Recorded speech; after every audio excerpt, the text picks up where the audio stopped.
Hey everybody, I'm Zach. And I'm Jesse. We're going to be reviewing the DYU FF500 Folding E-Bike next. Now let's review.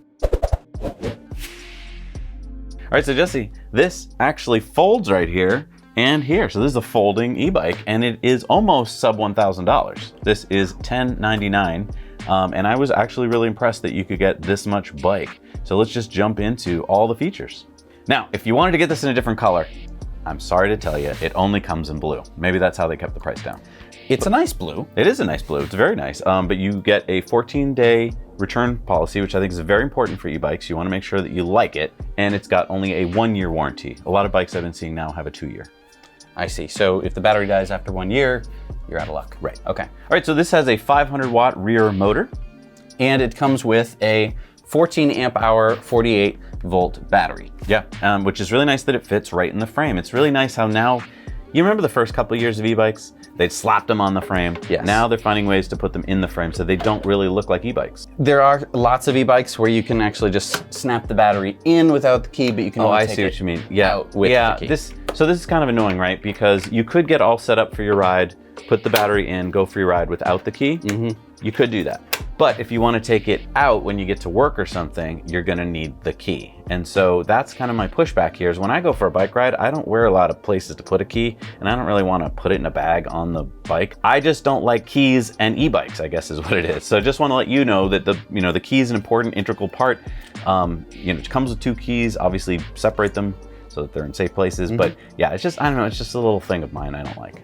The other weird thing about the key is that they put the key bitting on the key. Key bitting? The code that tells you how to make the key. Oh. And then they also put the code on the lock.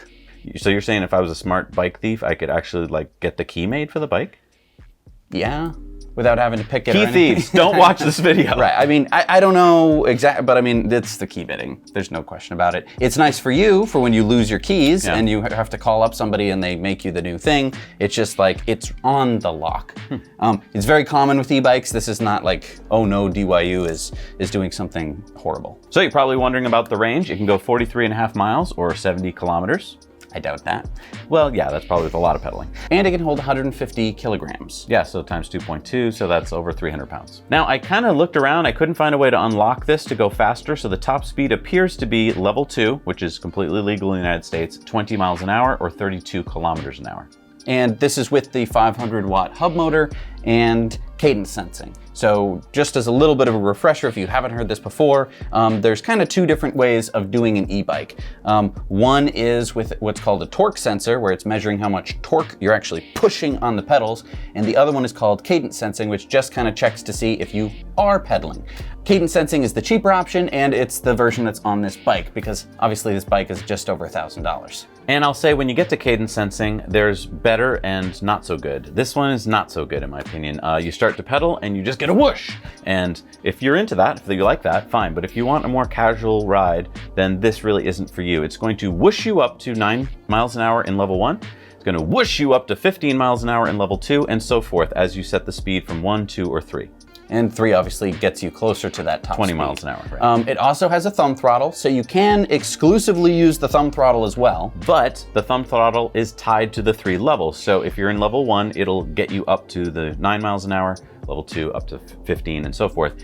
That may be what you want. Some people like that. Jesse doesn't like that. Well, I will say it really depends on what I'm trying to do. If this is just a form of transportation for you and you are going to be riding alone, all by yourself, and you don't have to keep up with someone at a particular speed, I think it's totally fine to have a cadence sensing bike and to have a thumb throttle. It makes mobility in terms of biking so much more accessible than a normal bike. But like when you get to an intersection, when I get to an intersection, if I was in level 1, and I want to get through that intersection fast, I don't want to think about changing my speed up to 3, then thumb throttling, then turning it back down to 1. I want to just go as fast as possible with the thumb throttle. But you might be different than me. You might be like, well, Zach, I don't want it to just whoosh faster than I've ever gone before. So I like it. What I'm asking these manufacturers, please install a way for us to customize it so that Zach gets what he wants, you get what you want. So yeah, I mean, that's kind of our little spiel about cadence sensing. So let's talk about suspension on this bike. There's kind of 3 modes here, right? Yes. There's the front fork, which is pretty good. There is an actual suspension in the seat post, which is really nice, actually.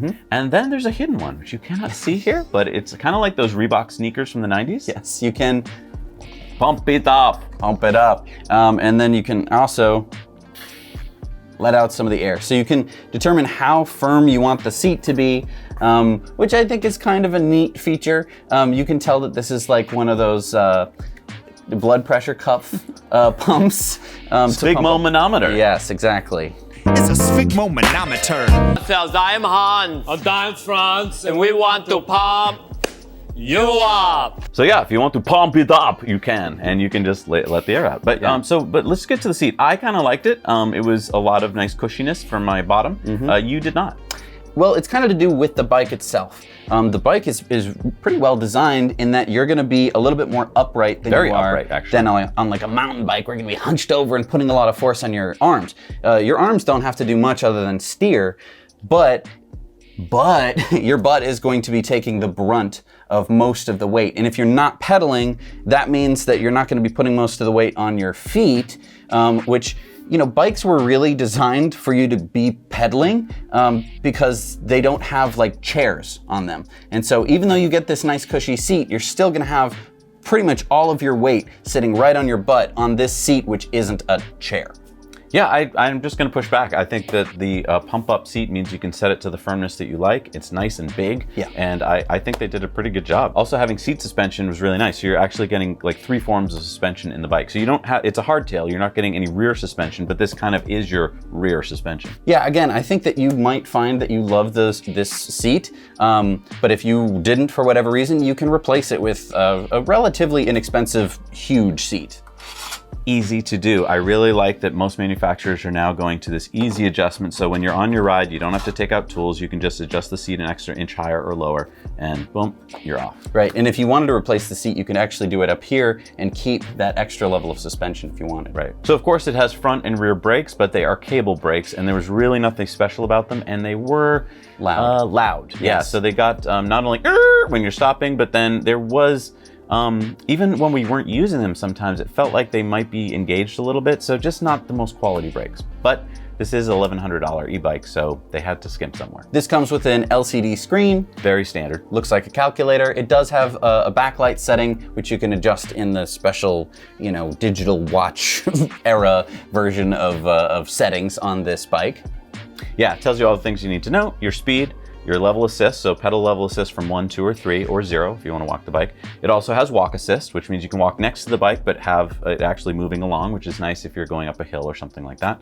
Odometer and your trip, so how long you've gone. Also, it does tell you your volts and your amps. If you want to do the math in your head, multiply the volts times the amps and you'll get the watts, so you know how much power is coming out of the motor. Right, so it'll tell you the battery voltage, which is really nice because a lot of battery meters on e-bikes aren't very accurate. They usually show it being 100%, and then you drive for like 5 miles and it's like, still at 100%, we're looking good. Then you hit that 7th mile, the first bar goes, then you go another mile, the next bar goes, and pretty soon you run out of battery. And so it is not it's not relative to the amount of distance. I didn't find it accurate at all. In fact, on our test ride, it started at 8, so we fully charged the battery, got to our place, took it off the bike rack, we had 8 bars. Went for a long bike ride, over 10 miles, came back, had 8 bars. I was just watching the voltage. Basically, it was at 49 volts up or down the whole time. So yeah, not that great. Well, yeah, battery meters are notoriously bad. It's nice that you can see the actual voltage. What I would do is take this bike for a long bike ride on your first trip, make sure that it's somewhere where you can get home easily, like by pedaling, and that will tell you what your actual mileage is. Yeah, and then you could take notes and be like, well, when it's at 48 volts, I only have 2 miles left. Right. Which you shouldn't have to do, but unfortunately, when you're getting down to budget level bikes, sometimes you have to. So it comes with a rear rack, which is a nice feature. You could take this off if you want. It's just 4 bolts. I don't see why you would, but you could if you want to. It holds a maximum of 25 kilograms. The bike also comes with a front headlight. You have to install it yourself. Along with the front fender and the front tire when you get the bike itself. And I think that the light is fine. It's nice to have some visibility while you're out riding, so that cars and pedestrians and even you, maybe at night, can see. You do have a rear reflector, but you don't have a rear light. So I would recommend, if you're gonna upgrade, would be to get a battery powered light. We have some reviews of those. So as we mentioned at the top of the show, this is foldable. Let's demonstrate. All right. So the first thing is you can fold the handlebars down, and that is kind of roll this thing out of the way. You pull on this lever, and this folds down and out of the way. Now I am getting the handlebar kind of crunching into there. We can make the handlebar smaller as well. This is an adjustable that's really nice. height handlebar, so I'll bring that all the way down. And I want to mention, when he went up and down, because it has a groove in it, it stays in the same position left to right, which is Yes. super nice. It's a nice feature. Some don't have that. Yeah, super nice, super important. Now it is interfering with the front fork here, so it's not like folding a full 180 degrees, but it is reducing that height by quite a bit. Which is important. So then the next step you're gonna do is kind of pull on this and flip that out. Now the bike is ready to fold. Usually this is on the ground. I have this actually up about 2 or 3 feet. So if it looks a little funky, that's mainly the reason. So then what you can do is just start to fold it. Yeah, I might need your help. This is obviously gonna be a lot easier on the Gotta ground. get the pedal out of the way. Yep, and in fact the pedals Yeah, the pedals fold too. fold as well. You pull them, which is a very nice feature. You're Yeah. never gonna mess that up. You save while you're riding. like 2 or 3 inches that way. And we're gonna fold it. And we're gonna just fold this up a little first. Look at that. Look at that. So now with it fully folded. And it has a way to stand it.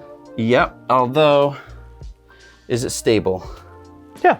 Okay, so it is smaller. And you can take the seat off. That's true. So now, will this fit in a trunk? I don't think it'll fit in most trunks. It will fit in most SUVs Yes. easily, but I don't think, unless your trunk is like 1979 Cadillac Seville, I don't think it's going in the trunk. It also weighs a lot at 68 pounds. Now you can reduce that by taking the battery out of it. But this is gonna be kind of an awkward thing to have to lift into a car. I think that you're going to need a second person and maybe even a third. And the other part of this is when you go to lift it, things are gonna start to unfold and it's gonna be a little bit tricky. Some little hints here, some hacks, is I would get some bungee cords or some kind of straps, like Velcro straps, and strap a couple points together, maybe just one point right here, so that that'll stay together. And yeah, 2 people, unless you're a weightlifter, because you're gonna hurt your back. So this is good for, yeah, getting it in an SUV if you don't have a bike rack, or if you live in a place where you need the space and you need to, you know, somehow could put this in a closet or something. But here's my point. Folding bikes are great if you need them. If you don't bother. There's really, if you can't think of a use case for it, don't just get it because it's like, oh, but great, it folds, because then you'll never fold it and there was really no reason to do it. So really think about, is this helping you in some way? If so, awesome. But if not, don't worry about it. The other thing that I just want to point out is, because I care about you, is that if you have an SUV and you're like, well, this could fit in my SUV, take one moment, look at the tailgate of your SUV, and then look down. Is there a tail hitch? So is there a towing hitch?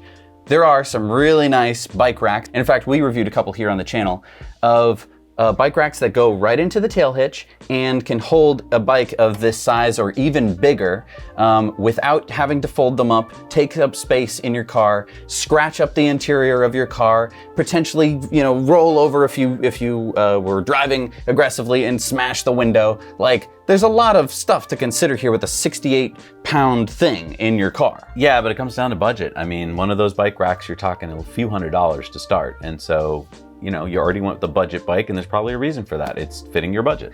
It's just a question of, could you find a bike that was equally cheaper than this bike? Because there are e-bikes that are cheaper than this one. I'm not saying that they have the greatest features, but a big thing of what you're paying for is the folding.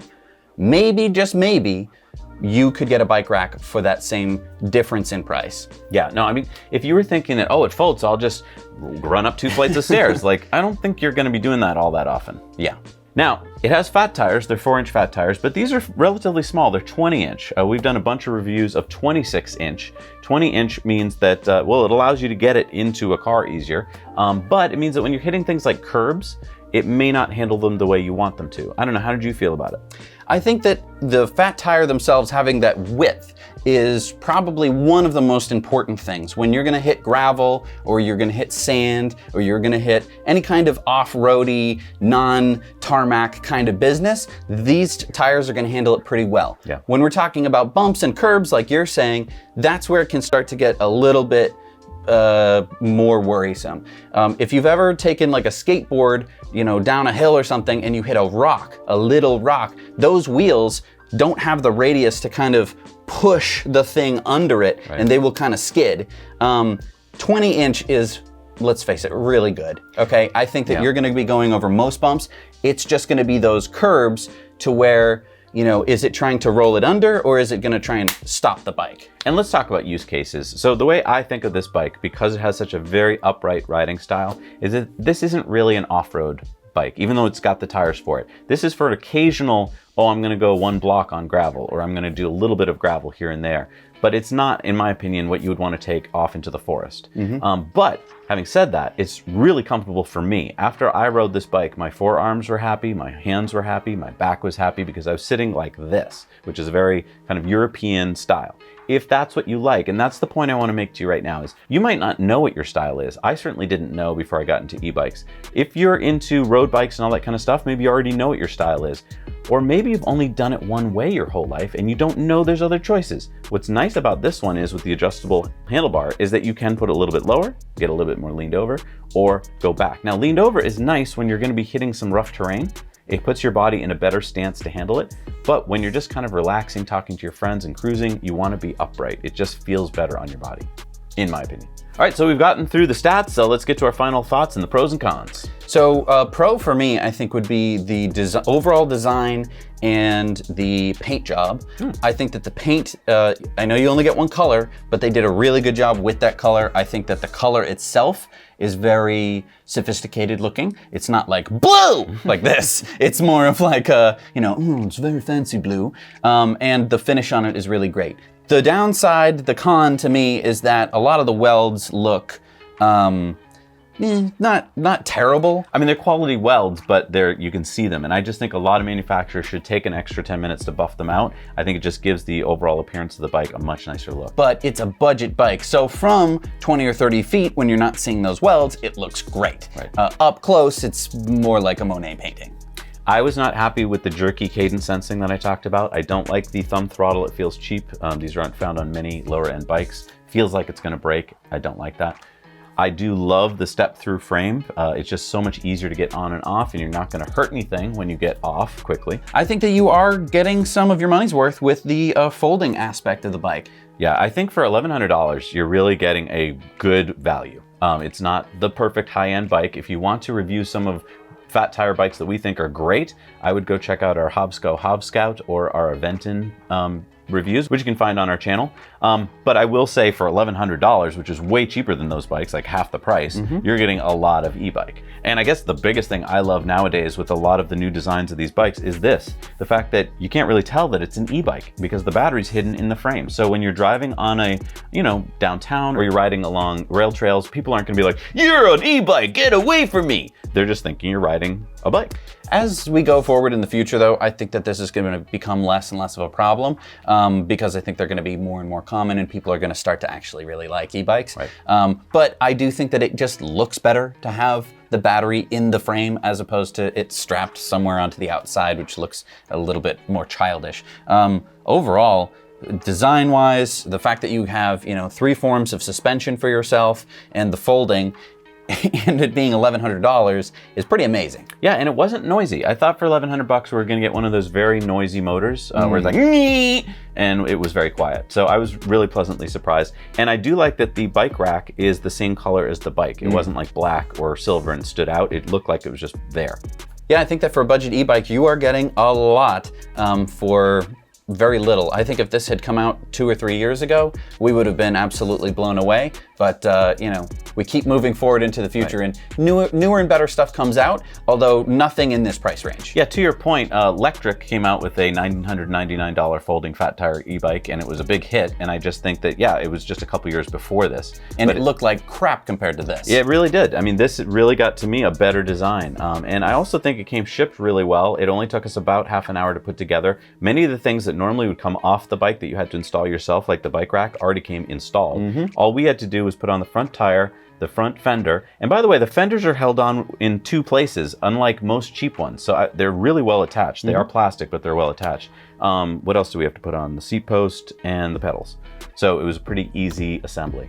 Anyway, let us know your thoughts, your questions, your comments down below in the comments. Let us know what you'd like us to review. Don't forget to hit the subscribe and like button. That's how we keep this channel growing and let more people know about all these great products.